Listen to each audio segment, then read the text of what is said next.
தொடர்ந்து நம்ம போர் நிலவரங்களை பார்த்துட்டு இருக்கோம். இப்போ வந்திருக்கக்கூடிய சில முக்கியமான தகவலை ஒரு தொகுப்பா பார்க்கலாம். அதுக்கு முன்னாடி ஒரு முக்கியமான விஷயம், உங்களுக்கு பிஎஃப் அமௌண்ட் எடுக்கிறதுல சிரமம் இருந்தால் இவங்கள தொடர்பு கொள்ளுங்க. இவங்க உங்களுக்கு அதில் ஹெல்ப் பண்ணுவாங்க. அதே மாதிரி உங்களுக்கு இன்கம் டேக்ஸ் ஃபைல் பண்ணுறதுல தேவை இருந்தால் இவங்கள தொடர்பு கொள்ளுங்க. வெறும் கம்மியான சார்ஜ்லேயே உங்களுக்கு அதை செஞ்சு கொடுப்பாங்க. இப்போ நம்ம வீடியோக்குள்ளே போகலாம். முதல் விஷயமே இன்னைக்கு வந்து பார்த்தீங்கன்னா, மறுபடியும் நேற்று நைட்டு வந்து என்ன பண்ணியிருக்காங்க, அமெரிக்கா ஈரான் மேலே கடுமையான தாக்குதலை நடத்தியிருக்காங்க. போரை நிறுத்துறோம்னு சொல்லிட்டு வார கடைசி வந்துட்டு தாக்குதல் தான் நடந்துட்டு இருக்கு. அதுலேயும் நேற்று அஸ்வாஸ் ப்ராமினன்ஸ் ஃபுல்லாகவே வந்து பார்த்தீங்கன்னா தாக்குதல் நடத்தப்பட்டிருக்கு. அங்கே இருக்கக்கூடிய மிலிட்ரி ஹெட் குவார்ட்டர்ஸ் மேலேயே அடிச்சிருக்கோம் அப்படிங்கிறாங்க. அது இல்லாமல் வந்து பார்க்கும்போது அங்கே இருக்கக்கூடிய எலக்ட்ரிக் பவர் கிரிட் மேலே அடிச்சிருக்காங்க. நிறைய இடத்துல வந்து பார்த்தீங்கன்னா நேற்று ஈரானில் வந்து தாக்குதல் நடத்தப்பட்டு சேதம் ஏற்பட்டிருக்கு. அதில் எந்த ஒரு சந்தேகமுமே இல்லை. ஈரான் வந்து என்ன சொல்கிறாங்க, பொதுமக்கள் இருந்த இடத்துல அடிச்சிட்டாங்க அப்படிங்கிறாங்க.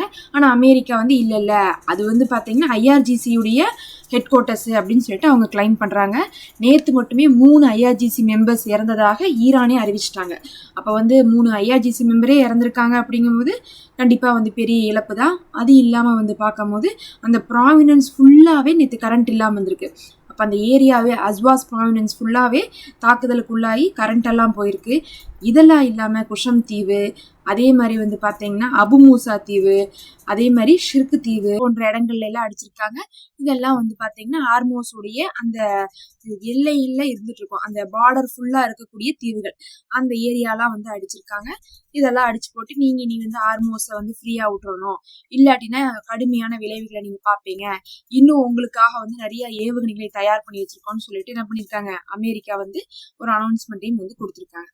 இதுக்கெல்லாம் வந்து பாத்தீங்கன்னா பகரமாக நேற்று ஜோர்டான்ல இருக்கக்கூடிய நிறுத்தி வைக்கப்பட்டிருந்த அமெரிக்காவுடைய 3 F-35 விமானங்களை தாக்கியிருக்காங்க. இவங்க வந்து அந்த ஏர்பேஸுக்கு அடிச்சிருக்காங்க. அந்த ஏர்பேஸ்ல இருந்து 3 F-35 விமானங்கள் வீணா போயிருக்குது. அது காயிலாங்கடைக்கு தான் போக முடியும் அப்படிங்கிற நிலைமைக்கு வந்து பார்த்தா தாக்குதலுக்கு உள்ளாயிருக்கு. திருப்பி மீட்டெடுக்க முடியாத அளவுக்கான ஒரு பெரிய தாக்குதலா தான் ஈரான் நேற்று F-35 விமானத்தின் மீது அடிச்சிருக்காங்க. ஆனா அதே சமயத்துல பறந்துட்டு இருக்கும் போது அடிக்கிறது வேற, அது நிறுத்த வைக்கப்பட்டிருக்கக்கூடிய இடத்துல அடிக்கிறது வேற. ஏன்னா பறந்துட்டு இருக்கும் போது F-35 விமானத்தையே ஒருத்தவங்க அடிச்சிட்டாங்க அப்படிங்கிறது எப்படி பார்க்கப்படும் பாத்தீங்கன்னா, அது ஈரானுக்கே வந்து ஒரு பெரிய வெற்றியாகவும் அமெரிக்காவுக்கு ஒரு பெரும் பின்னடைவாக பார்க்கப்படும். ஏன்னா அது வந்து யாராலையுமே வந்து டேக்கிள் பண்ணி அடிக்க முடியாது போர் விமானத்தை. அதே நிறுத்தி வைக்கப்பட்ட இடம் அப்படிங்கும்போது இது அந்த கேட்டகரியில வராது. ஆனா F-35 விமானங்கள் 3 அழிக்கப்பட்டிருக்கு. இதெல்லாம் இல்லாம வந்து பாத்தீங்கன்னா அங்க இருந்த டெக்னீஷியன்ஸ், ஆபீசர்ஸ் எல்லாம் வந்து தாக்குதலுக்குள்ளா இருக்கிறதாக வந்து என்ன பண்றாங்கன்னா இன்னைக்கு ஈரான் வந்து கிளைம் பண்றாங்க. அப்ப அமெரிக்காவுடைய டெக்னீஷியன்ஸ், ஆபீசர்ஸ், F-35 விமானங்கள் இதெல்லாம் நாங்க அழிச்சிருக்கோம்னு இவங்க சொல்றாங்க. பதிலுக்கு அவங்க வந்து ஐஆர்ஜிசியுடைய ஹெட் குவார்ட்டர்ஸ்வே அழிச்சிருக்கோம்னு அவங்க கிளைம் பண்றாங்க. அடுத்து கத்தாருடைய கப்பலை வந்து இன்னைக்கு என்ன பண்ணிட்டாங்க, பர்மிஷன் கேட்டு ஆர்மோஸ்ல வந்து கடக்க வச்சுட்டாங்க. ஈரான் வந்து பர்மிஷன் கொடுத்துட்டாங்க. சரி இவங்க நடுவில் வராங்க, சமாதானம்லாம் பேசுறாங்க, இவங்களுக்கும் கொஞ்சம் கருணை காட்டலான்னு சொல்லிட்டு கத்தார் மேல கருணை காட்டியிருக்காங்கன்னு தெரியுது. கத்தார் கொஞ்சம் பாவம் தான். ஏன்னா வந்து பாத்தீங்கன்னா சவுதி எல்லா விதத்துலயும் பிசினஸை வந்து குறைச்சல் எல்லாம் பண்ணிட்டு இருந்தாலும் கூட கத்தாரு அவங்களுடைய பிஸ்னஸே பண்ண முடியாம தான் கடந்த 4 மாசமா திணறி இருக்காங்க. அதனால வந்து கத்தார் இந்த தடவை நாங்கள் எல்லாம் ரெடியெல்லாம் பண்ணிட்டோம், இவ்வளோ தூரம் வந்துருச்சு, எங்கள் கப்பலை கொஞ்சம் விட்டுருங்க, உங்களுக்கு சமாதானம்லாம் பேசுகிறோம்லன்னு சொல்லிட்டு கேட்டணும். சரி போயிட்டு வாப்பா அப்படின்னு சொல்லிட்டு என்ன பண்ணியிருக்காங்க, அனுப்பிச்சு வச்சிருக்காங்க ஈரான். இந்த தடவை இந்த மாதிரி எங்கள்கிட்ட வந்து பர்மிஷன் கேட்டு போனீங்கன்னா உங்களை நாங்கள் சமத்தா அனுப்பி வைப்போம், அப்படி இல்லாட்டினா அங்கே கன்னி வெடி இருக்குது அதில் மாட்டிப்பீங்க அப்படின்னு இருக்காங்க. 2 நாளைக்கு முன்னாடி 2 கப்பல்கள் வந்து கன்னி வெடியில் சிக்கி இருந்திருக்குது. அப்போ வந்து ஆர்மோஸில் கன்னி வெடி இருப்பது உண்மைதான், ஈரான் வந்து பொய் ஒன்றும் சொல்லலை, அவங்க வந்து இதை வந்து உண்மையாக தான் சொல்லிட்டு இருக்காங்க, நாங்கள் காட்டுற ரூட்ல போனாதான் நீங்க தப்பிச்சு போவீங்க அப்படிங்கிறது வெறும் வார்த்தை கிடையாது, நிஜமாலுமே நடக்கக்கூடிய விஷயம் தான் சொல்லி இன்னைக்கு தெரிஞ்சிருக்கு உங்களுக்கு. இதெல்லாம் இல்லாம வந்து பாத்தீங்கன்னா உக்ரைனை அடிச்சே ஆகும், பல்கேரியாவை அடிச்சே ஆகும்னு சொல்லிட்டு ஈரான் இருக்காங்க. காரணம் என்னன்னு பார்த்தா இவங்க 2 பேரும் ஈரானை அடிக்கிறதுக்கு தளங்களை கொடுக்குறாங்க, அதே மாதிரி ஆயுதங்களை கொடுக்குறாங்க. அதனால நீங்க தானே ஹெல்ப் பண்றீங்க, உங்களே அடிக்க போறோம்னு சொல்லிட்டு ஈரான் என்ன பண்ணிருக்காங்க, இன்னைக்கு வார்ன் பண்ணிருக்காங்க. பல்கேரியாவை பொறுத்தளவுக்கு என்ன பிரச்சனைனா அது நேட்டோ நாடுல ஒண்ணு, அதை அடிச்சா நேட்டோ படைகள் உள்ள வருமா அப்படிங்கிற ஒரு பெரிய கேள்வியும் இருந்து கொண்டிருக்கு. அடுத்து இன்னைக்கு சவுதி என்ன சொல்லியிருக்காங்கன்னு வந்து பாத்தீங்கன்னா, ஈரானை ஹவுதிய இன்னும் வந்து PMF போர்ஸ் 3 பேத்தையும் சேர்த்து தான் நாங்க என்ன பண்ணோம், ஈராக்ல வந்து அமெரிக்காவோட போய் தாக்குதல் நடத்தினோம். நாங்க வந்து போய் தாக்குதல் நடத்தின உடனே ஈராக் மேலதான் நாங்க தாக்குதல் நடத்திட்டோம் அப்படிங்கிற மாதிரி வந்து ஈராக் கண்டனம் கொடுக்குறாங்க. ஆனா நீங்க அந்த உடல்கள் எல்லாம் வந்து எடுத்துட்டு போகும்போது பாத்துருந்தீங்கன்னா தெரியும், PMF போர்ஸ் சேர்ந்த 15 பேர், அவங்களுக்கு ஈராக்குடைய கொடி.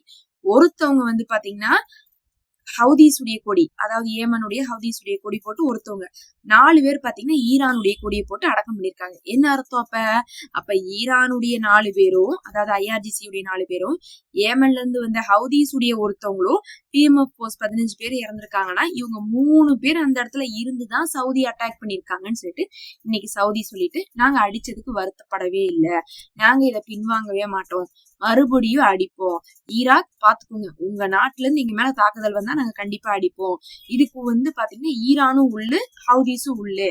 ஈரான் வந்து கட்டளை கொடுக்குறாங்க, டைரக்டா ஹவுதீஸ்க்கு வந்து ஆயுதம் அனுப்ப முடியாதனால அவங்க என்ன பண்றாங்கன்னா அங்கிருந்து வந்து ஈராக்குள்ள ஈஸியா அனுப்பிடுறாங்க. அதனால ஹவுதீஸ் அங்கிருந்து ஏமன்ல இருந்து வந்து ஈராக்குள்ள வந்து அவங்க வந்து அதை எக்ஸிக்யூட் பண்ணி கொடுக்குறாங்க. அப்ப ஈரானு, ஈராக்கு, ஹவுதீஸ் எல்லாமே உள்ளுதான் இந்த சவுதியுடைய அட்டாக்ல. அதனால நாங்க யார்ட்டையும் மன்னிப்பும் கேட்க மாட்டோம், நாங்க செஞ்சது கரெக்ட் தான், இனிமேல் இப்படிதான் பண்ணுவோம்னு சொல்லிட்டு சவுதி வந்து என்ன பண்ணிருக்காங்க, இன்னைக்கு வந்து பகிரங்கமாகவே வந்து அறிவிப்பு எல்லாம் கொடுத்திருக்காங்க. கடைசியா வந்து பாத்தீங்கன்னா இன்னைக்கு ரெட்சியை வந்து சவுதிக்காக வந்து என்ன பண்றாங்க, இழுத்து மூடுறாங்க. அதனால ரெட்சி மூடப்பட்ட அதை காப்பாத்துறதுக்காக அந்த பாபல் மண்டலை வந்து ஓபன் செய்ய வைக்கிறதுக்காக வந்து நிறைய நாடுகள் இப்போது சவுதி கூட கை கொடுக்குறாங்க. ஏன்னா ஈரான்ல ஹார்மோஸ்க்கு எதிராக கூட கூட்டம் வராம இருந்திருக்கலாம், எந்த நாடும் வரல. ஆனா இந்த யூரோப் கண்ட்ரீஸ்ல வந்து பாபல் மண்டல் க்ளோஸ் ஆகக்கூடாது, ரெண்டும் க்ளோஸ் ஆயிட்டா கஷ்டம் அப்படிங்கறதுனால ஹவுதீஸை எதிர்த்து சவுதி கூட என்ன பண்றாங்க, சில நாடுகள் வந்து கை கொடுத்து இந்த பக்கம் சண்டைக்கு வராங்க. இப்படி எல்லாம் பண்ணாங்கன்னா கண்டிப்பா வந்து பாத்தீங்கன்னா பாபல் மண்டல் அந்த ரெட் சி பகுதி ஃபுல்லாவே மறுபடியும் இங்க நடக்கிற மாதிரி ஒரு போர் ஆரம்பிக்க போகுதுன்னு தெரிஞ்சுக்கலாம். ஆல்ரெடி இவங்க வந்து பாத்தீங்கன்னா இந்த மாதிரியான போரை வந்து 1 வருஷமா நடத்திட்டு இருந்தாங்க, போன வருஷத்துக்கு முன்னாடி எல்லாம். அப்புறம் வந்து முடியாமதான் என்ன பண்ணிட்டாங்க, அவங்க வந்து அதை கைவிட்டுட்டு போனாங்க அமெரிக்கா. இப்ப மறுபடியும் அதே மாதிரி ஒரு பிரச்சனை வரப்போகுதுன்னு சொல்லிட்டு தெரியுது. அப்ப ரெட் சீலயும் பிரச்சனை, ஹார்மோஸ்லயும் பிரச்சனைங்கிற நிலைமைக்கு இப்ப உலகம் தள்ளப்படும். அப்படி தள்ளப்படும் போது மறுபடியும் எல்லை விலைவாசி எல்லாம் வந்து மறுபடியும் உச்சத்தை தொடும். இதெல்லாம் இல்லாம இன்னைக்கு வந்து பாத்தீங்கன்னா கலீல் அல் ஹையா அவர்கள் வந்து துருக்கிக்கு போயிருக்காங்க சந்திக்கிறதுக்காக. அங்க இருக்கக்கூடிய எர்டோகான் அவர்களை சந்திக்க. உடனே இஸ்ரேல் வந்து நீங்க துருக்கிக்கெல்லாம் போய் என்ன பிரயோஜனம், நீங்க வந்து பாத்தீங்கன்னா ஆயுதத்தை கீழே போட்டீங்கன்னா உங்களுக்கு யாருடைய உதவி தேவையில்லை, நாங்க உங்களை அடிக்கவே மாட்டோம் அப்படிங்கிற மாதிரி இன்னைக்கு இஸ்ரேல் சொல்லியிருக்காங்க. இஸ்ரேல் என்ன சொல்றாங்கன்னா ஆயுதமே அங்க யாரும் வச்சிருக்க கூடாது அப்படிங்கிற மாதிரி சொல்றாங்க. அப்படி ஆயுதத்தை கீழே போட்டாங்கன்னா காசாவே இஸ்ரேலுக்கு எழுதி கொடுத்த மாதிரி ஆயிரும். அததான் வந்து இஸ்ரேல் விரும்புறாங்க. இது இல்லாம வந்து பாத்தீங்கன்னா இன்னைக்கு ஒரு ஆயுத குடோன்னு அழிச்சோன்னு சொல்றாங்க. அங்க எப்படி ஃபர்ஸ்ட் ஆயுதம் போகுது அப்படிங்கிற விஷயமே தெரியாமதான் இருந்துட்டு இருக்கு இன்னுமே. ஆனா ஆயுத குடோன்னு அழிச்சோங்கிறாங்க. அதுக்கு காசா வந்து இல்ல, அது வீடுதான், அங்க இருந்த வந்து மக்களை தான் நீங்க அழிச்சிட்டீங்க, அது டென்ட் தான் அப்படிங்கிறாங்க. உடனே இவங்க என்ன பண்றாங்கன்னா ஒரு சில இடத்துல காட்டுறாங்க, அந்த வெடிச்சு விழுந்திருக்க இடத்துல எல்லாம் பாத்தீங்கன்னா அங்கங்க வந்து ஆயுதங்கள் வச்சிருக்கிற மாதிரி காமிச்சு பாத்துக்கோங்க, உண்மையாலுமே அது ஆயுத குடோன் தான், நாங்க கரெக்டா தான் அடிச்சோம்னு சொல்லிட்டு இஸ்ரேல் சொல்றாங்க. எது உண்மை பொய் அப்படிங்கறது வந்து பாத்தீங்கன்னா உறுதிப்படுத்த முடியாத மாதிரி இருக்கு. இவங்க ஆயுத குடோனுங்கிறாங்க, அது வந்து பாத்தீங்கன்னா பொதுமக்கள் இருக்கக்கூடிய இடம்னு சொல்றாங்க. இதெல்லாம் எல்லாமே இன்னைக்கு ஹவுதீஸ் ஒரு வார்னிங்கும் கொடுத்திருக்காங்க சவுதிக்கு. என்ன வார்னிங் அப்படின்னு சொல்லி பாத்தீங்கன்னா, இதுக்கு மேல நீங்க தாக்குதல் நடத்தினீங்கன்னா உங்களுடைய கால்நடைகளை கூட நாங்க தாக்கி அழிப்போம் அப்படிங்கிற மாதிரி கொடுத்திருக்காங்க. அங்க இருக்கிற ஒட்டகம், குதிரை இது எல்லாத்தையுமே கூட நாங்க அழிப்போங்கிற மாதிரி வந்து இன்னைக்கு வந்து சொல்லியிருக்காங்க. பொதுவா வந்து கால்நடைகளை எல்லாம் அழிக்க கூடாது, ஆனா இவங்க என்ன சொல்றாங்கன்னா கால்நடைகளை கூட அழிப்போம் அப்படிங்கிற மாதிரியான ஒரு வார்னிங்கை இன்னைக்கு வந்து கொடுத்திருக்காங்க. இதெல்லாம் தான் இப்ப வந்து முக்கியமான தகவல்.